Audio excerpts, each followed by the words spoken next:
오늘 우리에게 주시는 하나님 말씀은 구약성경 시편 127편 1절에서 5절 말씀입니다. 여호와께서 집을 세우지 아니하시면 세우는 자의 수고가 헛되며 여호와께서 성을 지키지 아니하시면 파수꾼의 깨어 있음이 헛되도다.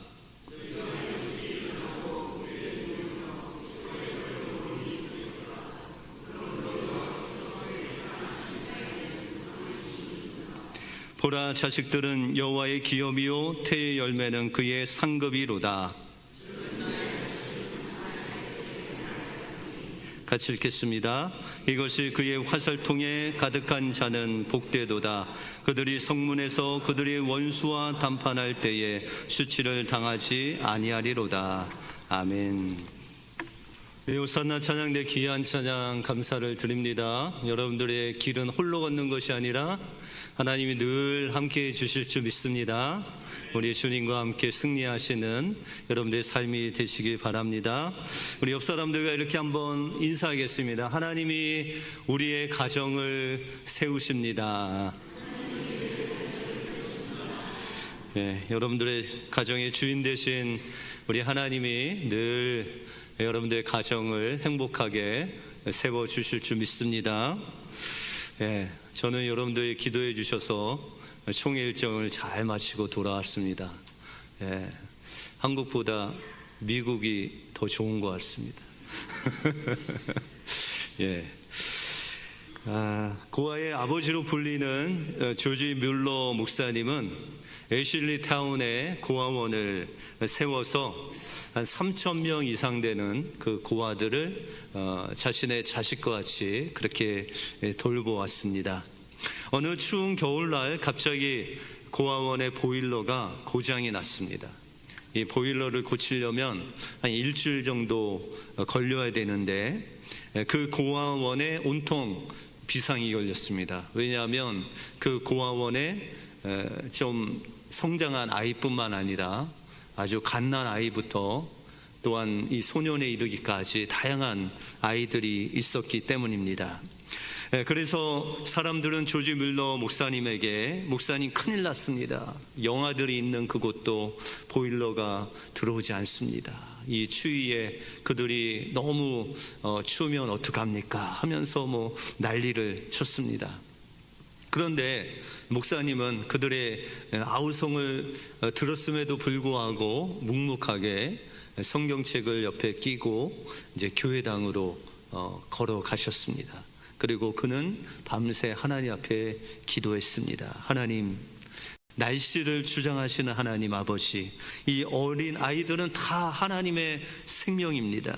이 어린 생명들의 아버지는 하나님이시고 저는 단지 그들을 돌보는 총무일 뿐입니다. 하나님, 시간과 때를 주장하시는 하나님께서 일주일 동안 봄의 날씨로 바꾸어 주시면 하나님, 이들이 건강하게 따뜻하게 지낼 수 있사오니 하나님, 이 날씨를 변화시켜 주십시오. 간절히 하나님 앞에 기도할 때 겨울에 불던 북풍이 이제 남동풍으로 바뀌면서 이 영국에 봄이 찾아왔습니다.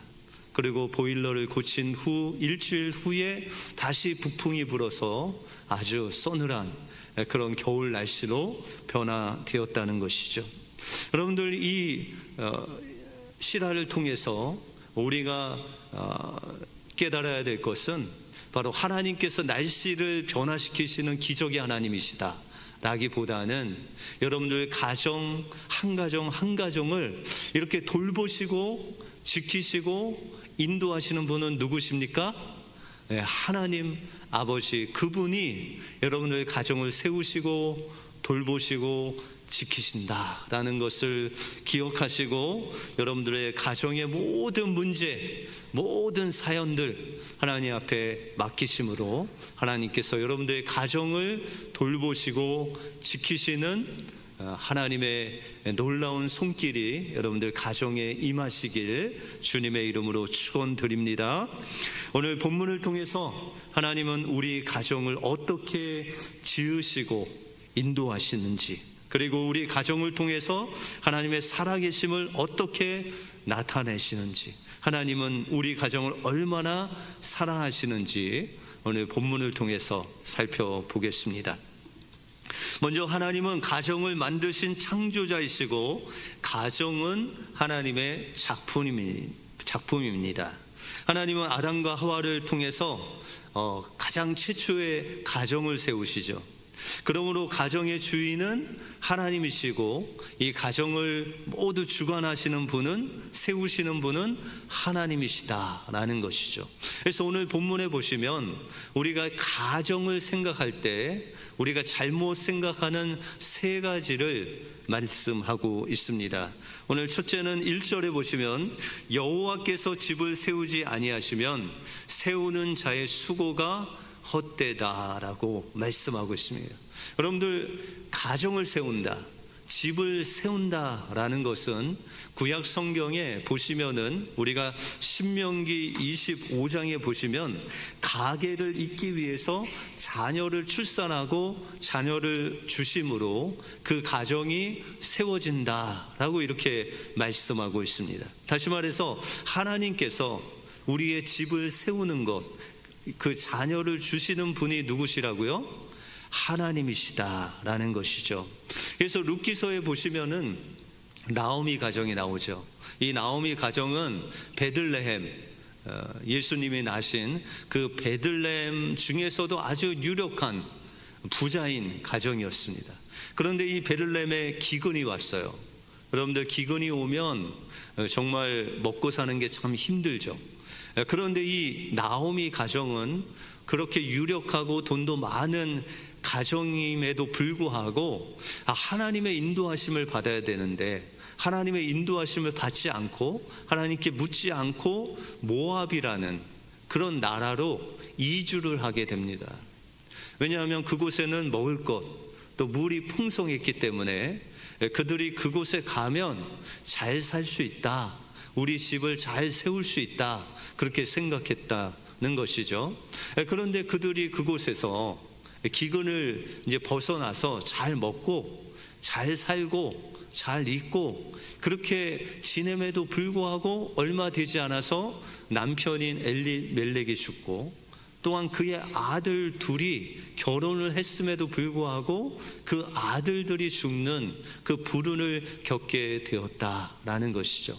나중에는 이 나오미와 그의 며느리인 룻, 이 두 여자밖에 남지 않는 그런 어려움에 처하게 되었다라는 것입니다. 여러분들, 이 두 여인이 집을 세울 수 있을까요? 없을까요? 집을 세운다는 것은 뭐라고 그랬죠? 자녀를 낳아서 그 가정을 잇는, 그것이 바로 집을 세운다라는 뜻이라고 그랬는데 이 할머니와 또한 며느리, 이 두 명으로는 하나님께서 세우시는 집을 세울 수가 없다라는 것이죠. 왜냐하면 자식을 낳을 수 없기 때문입니다. 그런데 이 룻이라는 며느리가 믿음으로 이 나오미를 따라갑니다. 베들레헴으로 다시금 그의 마음을 돌이켜서 그 베들레헴으로 가는 그 시어머니를 따라가는 그 룻의 믿음을 통해서 하나님께서 이 가정을 세우십니다. 그의 가정에는 남자가 없었는데, 자녀들이 없었는데 하나님의 방법으로 보아스를 통해서 룻에게 결혼을 시키시고 그 가정을 통해서 다윗의 조상이 태어나는 놀라운 여호와께서 세우시는 그 집이 되고 만다는 것이죠. 그러므로 우리의 가정을 세우시고 우리 자녀를 세우시는 분은 우리가 아니라 바로 하나님이시다. 그 하나님이 하나님의 방법으로 여러분들의 가정을 지금도 세우시고 있다, 그렇게 말씀하고 있습니다. 두 번째는 하나님께서 1절 중반부에 보시면 여호와께서 성을 지키지 아니하시면 파수꾼의 경성함이 허사로다라고 말씀하고 있습니다. 여러분들의 가정을 지키시는 분이 여러분들의 힘과 여러분들의 어떤 시큐릿이 아니라 하나님이 여러분들을 지키신다는 거예요. 또한 여러분들이 살고 있는 성과 이 나라를 하나님이 지키신다는 거예요. 예레미야서를 보시면은 하나님께서 이 유다 나라를 바벨론에 붙이십니다. 하나님께서 그렇게 아끼시고 또 하나님께서 세우신 이 하나님의 나라인 유다 나라가 하나님 앞에 우상 숭배함으로 이 나라를 하나님께서 지키지 아니하시고 바벨론 나라에 붙이십니다. 그런데 이 유다 나라는 어떻게 하든지 바벨론 포로로 잡혀가지 아니게 하기 위해서 애굽과 아수르와 손잡고 이 바벨론과 대적을 합니다. 그럼에도 불구하고 하나님께서 이 유다 사람들을 바벨론에 붙이시니 그들이 그 나라를 잃고 바벨론으로 끌려가는 그런 아픔을 겪게 됩니다. 그러나 하나님께서는 약속하신 70년이 지나고 그들을 유다 나라로 돌아오게 하시고 성전을 짓고 다시금 회복해 하시는 놀라운 은혜를 그들에게 주시죠. 그러면 하나님께서 왜 그들을 지키지 아니하시고 바벨론으로 가게 하셨느냐? 바로 그들이 하나님을 버리고 우상을 숭배했기 때문입니다.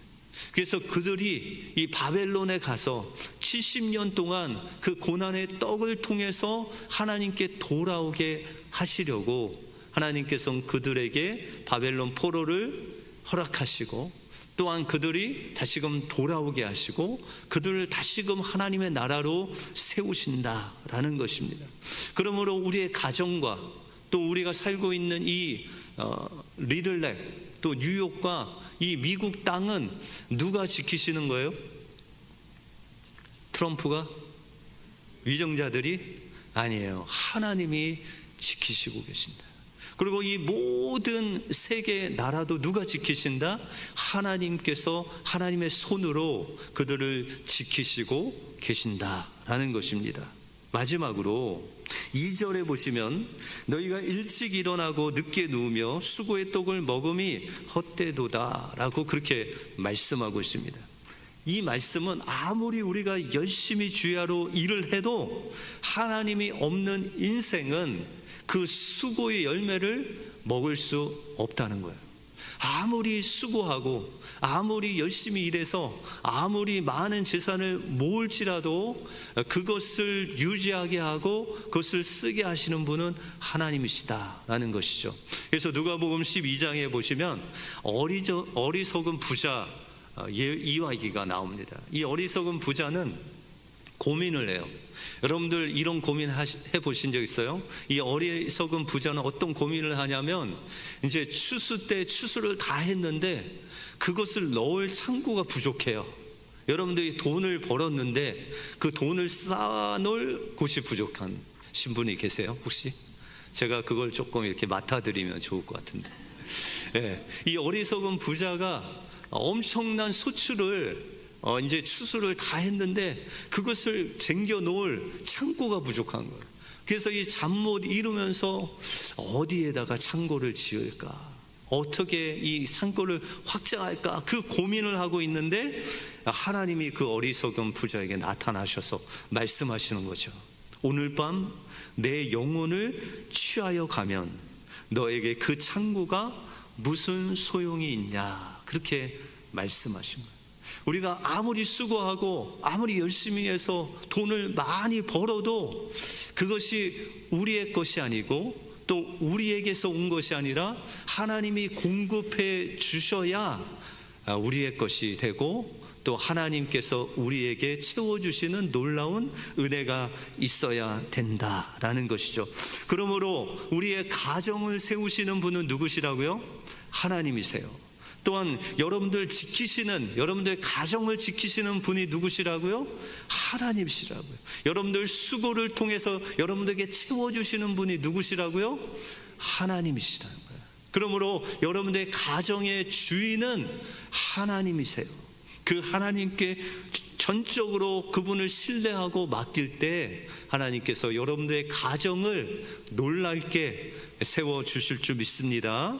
그러면 우리는 어떻게 사는 것이 하나님을 기쁘시게 또한 하나님께서 사랑스러워 하시는 가정으로 우리가 살 수 있냐라는 것이죠.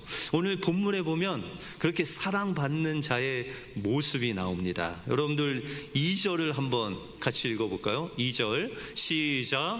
너희가 일찍 일어나고 늦게 누우며 수고의 떡을 먹음이 헛되도다. 그러므로 여호와께서 그의 사랑하는 자에게는 잠을 주시는도다.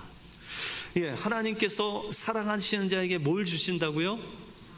잠을 주신다. 그래서 예배 시간에 좋으시는 분이 가끔 계신데 이제 이 설교를 듣고 나면 이제 예배 시간에 주무시지 않을 것 같은데, 여러분들 어떻게 잠 잘 주무세요?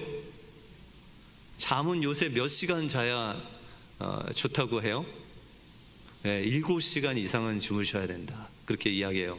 그런데 이제 저도 잠을 좀 잘 자는 편이에요. 그래서 제가 한때는 베개에 제 머리가 딱 붙으면은 30초 안에 잤던 사람입니다. 근데 때때로 잠이 안 올 때가 있어요. 뭐 고민이 많거나 아니면 저녁에 커피를 마셨는데 몸이 좀 피곤하면 잠이 좀 안 올 때가 있어요. 그래서 저답지 않게 잠을 못 잘 때가 좀 있었고, 제가 중학교 3학년 때 이 불면증에 걸린 적이 있습니다. 제가 원하는 고등학교가 있고 부모님이 가라는 고등학교가 있었어요. 근데 이게 좀 달라서 제가 고 중3 어린 나이에 고민을 했어요.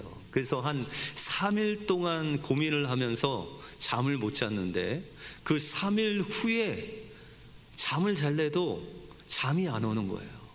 그러니까 제 생각을 낳고 생각이 그냥 절제할 수 없도록 그냥 생각이 계속 뱅뱅 도는 거예요.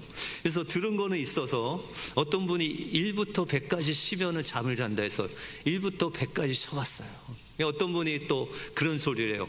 100부터 1까지 거꾸로 세봐라. 그래서 100부터 1까지 어렵게 이제 거꾸로 셌는데도 잠이 안 오는 거예요. 여러분들 잠이 안 오면은, 잠을 못 자면은 어디가 이상이 오냐면은 소화가 안 되더라고요. 그래서 또 위장병이 생겨요. 그래서 한 3개월 동안 고생한 적이 있어요. 뭐 때문에? 고등학교 진학 때문에. 지금 생각하면 어떻게 했으면 돼요? 하나님께 온전히 그냥 맡겼으면 그렇게 고생을 안 할 것을, 그때는 뭐 신앙이 없다 보니까 그 어린 나이에 그냥 나 혼자 뭔가를 해보려고 하다가 불면증에 걸려서 고생한 적이 있습니다. 그런데 오늘 2절 후반부에 보시면 하나님께서 사랑하는 자에게 잠을 주신다. 그런데 이것을 세번역, 표준 세번역으로 2절 후반부를 다시 한번 읽겠습니다. 예, 같이 읽겠습니다. 시작. 진실로 주님께서는 사랑하는 사람에게는 그가 잠을 자는 동안에도 복을 주신다. 원어에는 이런 뜻이에요. 사랑하는 자에게 잠을 주신다라고 해서 여러분들 뭐 예배 시간에 잠자는 게 하나님께 사랑받는 거라 생각하지 마시고, 이 뜻은 어떤 뜻이냐면 하나님께서 자신의 모든 것을 하나님께 맡기고 의지하고 잘 때, 하나님께서는 그 자는 사람, 자는 동안에도 하나님께서 함께해 주시는 복을 주신다는 거예요.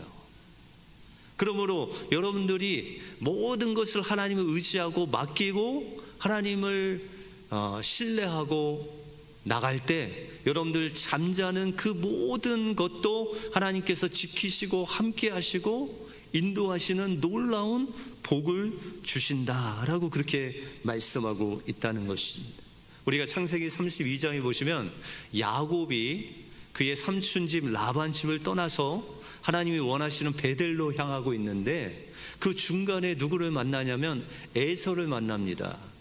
근데 이 에서는 야곱과 원수예요. 왜냐하면 그 형의 장자의 명분을 빼앗았기 때문에. 그래서 이 형이 늘 야곱을 죽이려고 벼르고 있었죠. 그런데 소문에 듣자 하니까 그 형이 400명을 데리고 이 야곱을 죽이러 온다는 소문을 들었어요. 그러면 야곱이 그 밤새 잠을 잤을까요? 못 잤을까요?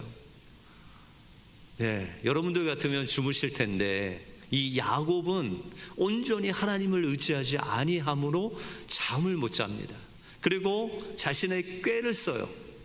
이 형이 올 때 그 앞에 엄청난 재물과 짐승들 또 가족들을 앞에 앞장 세우고 형이 어떻게 하는가 보자.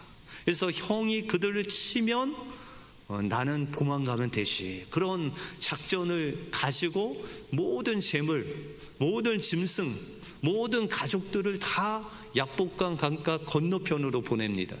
그리고 야곱은 끝까지 야복 강가를 건너지 않고 있었어요. 그런데 그렇게 고민하고 있는데 하나님 보내신 천사를 만납니다. 그리고 그를 붙잡고 나에게 복을 주시지 아니하면 떠날 수 없다고 붙잡아요. 그런데 이 천사가 이제 날이 새려고 했을 때 가려고 합니다.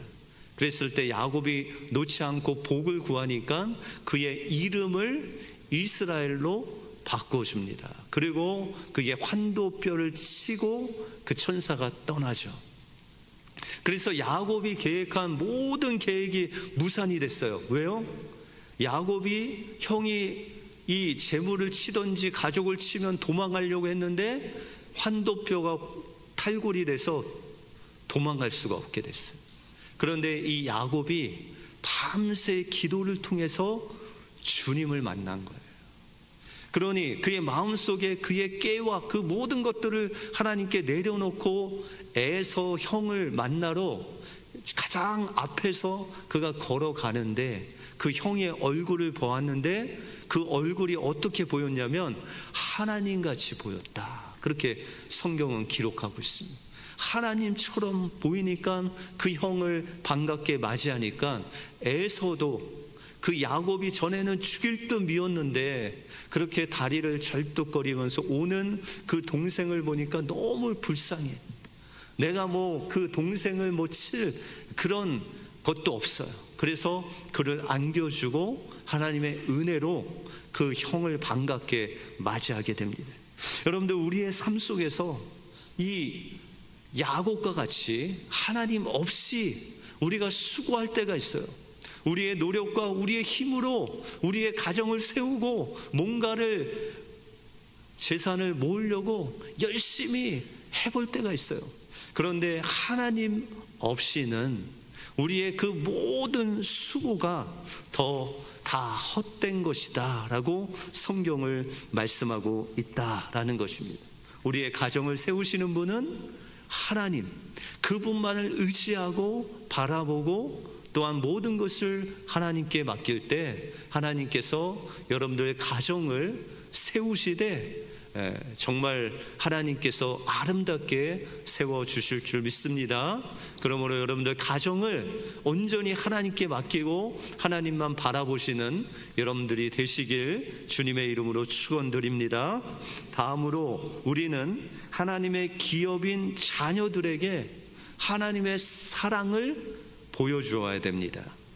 하나님은 우리에게 자녀를 기업으로 주셨다라고 그렇게 말씀하십니다. 오늘 3절에 보시면 같이 읽겠습니다. 시작.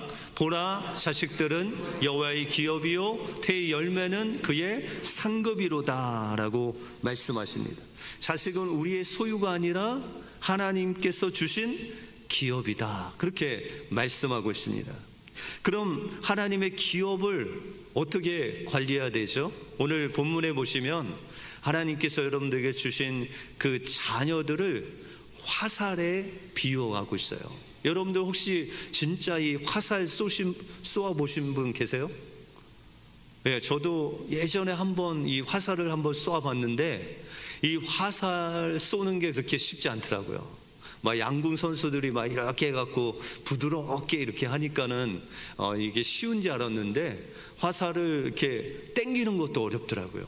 그래서 그 화살을 당기려면 온갖 힘을 다 해서 막 몸을 비틀어 갖고 뒤로 이렇게 해야 그 화살이 뒤로 가더라고요. 여러분들 자식 키우는 거 쉽죠?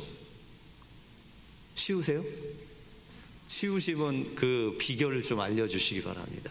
그 자녀들 기르는 게 얼마나 어렵냐면 여러분들 몸을 다 비틀어서 온 힘을 다해서 해도 자녀 기르기가 힘들다라는 것이죠. 그래서 옛날 어르신들 자녀를 키울 때 뭐라고 하셨냐면, 자녀 기르는데 뼈골이 빠진다, 뭐 등이 휘었다, 뭐 이런 얘기를 하세요. 그리고 아이 낳고 뭐 이가 다 돌아가거나 뭐 허리를 좀 아프신다든지, 그렇게 자녀 낳는 것도 힘들고 자녀를 기르는 것도 힘들다라는 것이죠. 그렇게 뼈골 빠지게 우리 자녀들을 길렀는데 여러분들 자녀가 다 잘 될까요? 그렇지 않죠. 여러분들 화살을 정말 힘있게 당겼는데 그냥 하늘을 위해서 딱 쏘면 어떻게 돼요? 관역에서 완전히 빗나가잖아요. 그죠?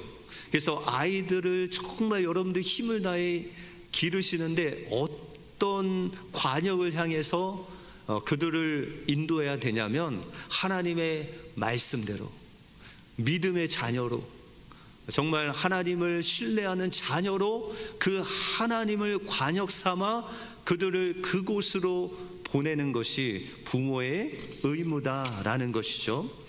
그래서 우리 자녀들을 그 하나님이 기뻐하시는 그곳을 향해서 쏘아야 되는데, 우리 자녀들이 그 관역을 향해서 나갈 때 어떻게 나갈 수 있느냐? 바로 우리 부모님의 모습을 보면서, 이것이 하나님이 기뻐하시는 일이구나, 그것을 자녀들이 보고 배운다라는 것이요. 그래서 우리가 자녀를 양육할 때 무엇으로 양육해야 돼요? 하나님 앞에 기도로, 하나님의 말씀으로. 더 중요한 것은 여러분들이 하나님을 얼마나 사랑하시느냐, 그 하나님을 사랑하는 그 사랑의 모습을 보여주면 그 사랑의 모습을 보고 그들이 자라게 된다라는 것이죠. 하버드 대학 교수이자 영성가로 알려진 헨리 나우엔이라는 교수님이 계십니다. 근데 그 헨리 나우엔이 어느 날 러시아 박물관에 있는 렘브란트의 탕자의 귀향이라는 그림을 보게 됐어요. 그 그림 한번 보여주시겠어요? 이 탕자의 귀향이라는 이 그림을 봤을 때 그 헨리 나우엔의 마음에 하나님의 사랑이 물밀듯 막 들어왔어요. 그래서 저 그림을 보시면, 저 탕자의 발을 보시면 한쪽에는 신발이 있고 한쪽에는 신발이 없죠. 이 탕자가 아버지를 떠나 살았던 그 삶이 얼마나 힘들고 비참한지를 보여주고 있습니다. 그럼에도 불구하고 이 사진을 전체적으로 다시 보면, 이 아들의 얼굴은 그의 삶의 그 험난한 삶에 비해서는 되게 평안하고, 또한 은혜스러운 그 얼굴빛을 하고 있죠. 다시 말해서 그는 그 아버지의 품을 떠나서 자기가 그 돈을 가지고 살면 잘 살 줄 알았는데, 온전히 하나님의 그 품에, 아버지 품에 있을 때만이 그 진정한 평안이 있다는 것을 그 얼굴을 통해서 볼 수 있다는 것이죠. 그리고 이렇게 아들을 품은 그 아버지의 눈을 보면, 그 한쪽 눈은 거의 눈물로 짓눌러져 있는, 하루하루 그 아들을 기다리면서 눈물을 흘렸던 그 아버지의 모습이 담겨져 있습니다. 그리고 이 아버지의 손을 보시면, 그 왼쪽 손은 좀 강하고 힘 있는 손이에요.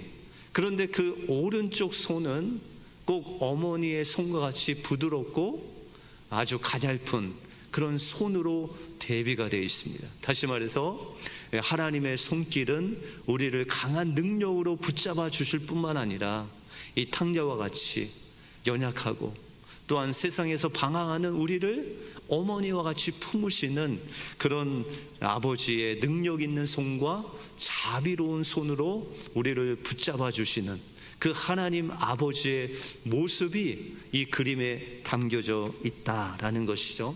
그래서 이 헨리 나우엔은 이 그림을 보면서 하나님께서 탕자인 자기를 얼마나 사랑하셨는지, 그 독생자 예수 그리스도를 십자가에 내어 주기까지 나를 그렇게 사랑하셨구나. 나를 위해서 눈물 흘리시고 나를 위해서 그렇게 강한 손과 또한 부드러운 손으로 나를 붙잡고 계셨구나라는 것을 그가 깨닫습니다. 그리고 그는 결단을 합니다. 그의 남은 생애를 내가 하나님이 기뻐하시는 삶을 살겠다. 그리고 그는 1986년에 하버드 교수직을 내려놓고 캐나다에 있는 한 공동체로 들어갑니다. 그리고 그 장애우들이 있는 그 공동체에 아담이라는 청년을 24시간 돌보기 시작합니다. 몇 년간이냐면 10년 동안 그가 하나님 품에 가기까지 10년 동안 그 아담이라는 청년을 24시간 보살펴요. 같이 자고 같이 먹고, 때로는 이 아담이 대소변을 받아내고 또한 먹이고 입히고, 그 24시간 그 한 영혼을 위해서 그가 자신의 남은 생애를 다 드립니다. 그리고 마지막으로 그는 이렇게 고백합니다. 하나님은 기뻐하신다.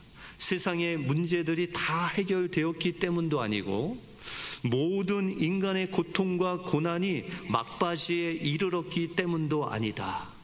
수천 명의 사람들이 회개하고 그분의 인자하심을 찬양하기 때문도 아니다. 하나님께서 기뻐하시는 이유는 잃어버렸던 자녀들 중에 한 사람을 찾았기 때문입니다. 이 나후에는 하나님이 기뻐하시는 일을 그제서야 깨달았어요. 그리고 하나님께서 그 잃어버린 한 영혼이 자신인 것을 알고 자신을 위해서 그렇게 독생자 예수를 죽기까지 내어주신 그 사랑을 깨달았을 때 그는 하나님이 기뻐하시는 일이 무엇인가를 깨달았습니다. 그것이 그 한 영혼, 그 장애우 아담을 그 평생 아끼시는 그 하나님의 마음으로 그를 돌보고 그를 주님께로 인도하는 그 일이 바로 하나님이 기쁘시게 하는 일이라는 것을 알고 주님의 사랑을 그에게 마지막 숨이 다하기까지 그를 사랑하게 됩니다. 여러분들, 하나님께서 이 사랑을 헨리 나우엔에게만 보여주신 것이 아니라 그 아담에게 주었던 나우엔의 그 사랑뿐만 아니라 여러분들 한 사람 한 사람에게 그 독생자 예수를 죽기까지 하시면서 그렇게 여러분들을 잃어버린 탕자와 같이 그렇게 돌보시고 아끼시고 지금도 기다리시는 분이 여러분들의 아버지 되신 하나님이시다. 그 사랑을 우리가 이웃에게 베푸는 그 하나님의 사랑을 나눠주는 그 사랑의 모습으로 살아갈 때 여러분들의 자녀들이 그 모습을 보고 하나님의 사랑을 알게 하고 또한 그 하나님이 기뻐하시는 그 자녀들이 그 일을 하게 되는, 여러분들의 가정이 세워지고 자녀가 세워지는 놀라운 그 일이 바로 우리가 주님을 사랑하고 그 사랑을 베푸는 삶에서 시작된다라고 말씀하고 있다는 것입니다. 우리의 가정은 하나님의 작품입니다. 여러분들이 수고하고 여러분들의 가정을 세우고 채우는 그 모든 것 우리의 수고로 되어진 것이 아니라 하나님께서 하신 일이다라는 것을 기억하시고 그 하나님의 사랑을 이웃에게 나타내고 보여줄 때 여러분들 자녀 또한 주님의 사랑을 알고 그 하나님께 전적으로 그의 인생을 맡김으로 그의 자녀들의 가정 또한 주님의 사랑으로 세워지고 채워주고 행복하게 되는 놀라운 은혜가 임할 줄 믿습니다. 이 은혜로 여러분들 가정이 하나님이 기뻐하시는 가정으로 세워지시길 주님의 이름으로 축원드립니다. 기도하겠습니다. 하나님 감사합니다. 오늘도 말씀을 통해서 우리의 가정을 세우시고 우리의 가정을 채우시고 또한 아름답게 하시는 분이 하나님이시라는 것을 보게 해주심을 감사합니다. 이 주님의 사랑을 하나님 받은 우리가 또한 이 사랑을 나누어 주는 모습을 우리 자녀들에게 보여줌으로 인해서 우리 자녀들이 하나님을 알게 하시고 또 그 주님께 받은 사랑을 다른 사람에게 전함으로 인해서 우리 가정이 하나님께서 세우시는 행복한 가정으로 세워지게 하여 주시옵소서. 모든 것 주님께 감사드리오며 예수 그리스도 이름으로 기도하옵나이다. 아멘.